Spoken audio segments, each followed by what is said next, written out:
grade. How exactly do we get to 750 or 1K? Sure.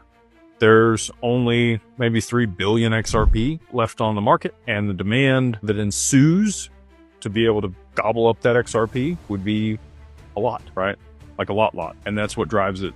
So it is supply and demand. You could work it out on a graph, what you would need the inflows to be. And I don't think there's 3 billion XRP left on the market. When I talked to Simon a few years ago and we chatted over some whiskey, he's CEO or president of Uphold, he said, maybe 5 or 6 billion was all that was left between the exchanges and retail at that time. Now, Ripple has released more XRP since then. That was 2 years ago. So have the exchanges maintained that amount? Has retail increased their bags? Sure.